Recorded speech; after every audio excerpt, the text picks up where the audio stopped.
నమస్తే అన్న అందరికీ నమస్కారం. ప్రస్తుతం ఇజ్రాయిల్ అమెరికా ఇరాన్ యుద్ధంలో మనం చూసుకుంటే ఆ యొక్క యుద్ధానికి ఎటువంటి సంబంధం లేని అమాయక ప్రజలు చనిపోతూ ఉన్నారని చెప్పేదానికి ఉదాహరణ మనం చూసుకుంటే మన భారతీయుడు సంతానం సెల్వల్ కృష్ణన్ అన్నమాట. అలాగే దీనికి సంబంధించి కువైట్ రచయిత ఆయన గురించి రాయడం జరిగింది, ఒక వ్యాసం అయితే రాయడం జరిగింది. వివరాల్లోకి వెళితే యుద్ధ సమయాలలో తరచుగా సంఖ్యలే కథను ఆక్రమిస్తాయి. మనం దాడులు, లక్ష్యాలు, నష్టం గురించి వింటూ ఉంటాం, కానీ ప్రతి వార్త వెనుక ఒక మానవ ప్రాణం ఉంటుంది. నిన్న ఆ ప్రాణం సంతాన సెల్వం కృష్ణన్ అని చెప్పేసి ఆయన సైనికుడు కాదు, ఆయన సంఘర్షణలోను యుద్ధంలోనూ భాగం కాదు. అతను కేవలం ఒక కార్మికుడు.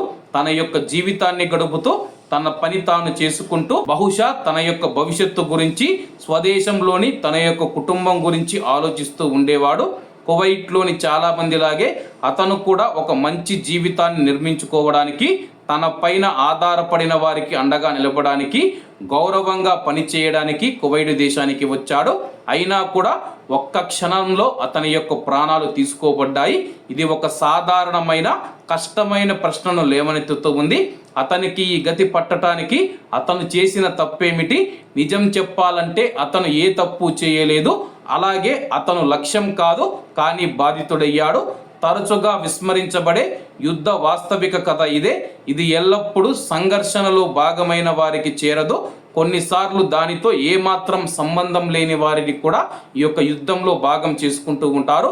కువైట్లో మేము ప్రపంచ నలుమూలల నుంచి వస్తూ ఉన్న ప్రజల మధ్య నివసిస్తూ ఉన్నాము. మాకు వాళ్ళు అపరిచితులు కాదు, వారు మా దైనందిన జీవితంలో ప్రవాసులు ఒక భాగమని చెప్పేసి వారు మాతో పాటు పనిచేస్తారు.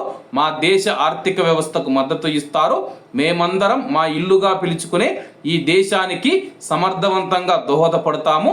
అలాంటిది ఇప్పుడు ఇది మాకు చాలా దూరంగా జరిగిన విషయం కాదు, వ్యక్తిగతమైనది.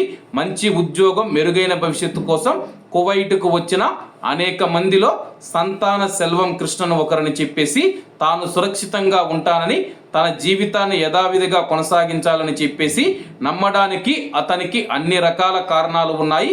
కానీ ఇరాన్ ప్రభుత్వం కువైట్ను దాని యొక్క కీలక మౌలిక సదుపాయాలను లక్ష్యం చేసుకున్నప్పుడు ఆ భద్రతా భావన విషాదకరంగా, అన్యాయంగా భిన్నమైపోయిందని చెప్పేసి, ఎటువంటి సంబంధం లేని ఒక అమాయకుడు ప్రాణాలు కోల్పోయాడని చెప్పేసి ఆ యొక్క రచయిత కన్నీటి పర్యంతమవుతూ ఒక వ్యాసం అయితే రాయడం జరిగింది. కాబట్టి అందరూ బాగుండాలి, అందులో మనం ఉండాలి. అందరికీ నమస్తే అన్న, జై హింద్.